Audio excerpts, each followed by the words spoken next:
In this video, I'll show you how to change payment details on the AliExpress app on your phone. So let's get started. First, open the AliExpress app on your phone and make sure you're logged into your account.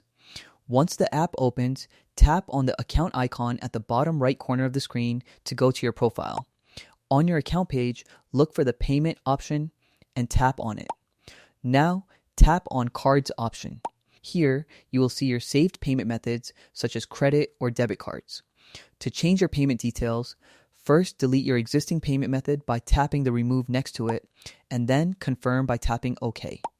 After deleting the existing payment method, tap on Add New Card and enter your details.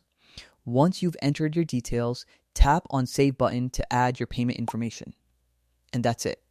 Your payment details will be updated successfully.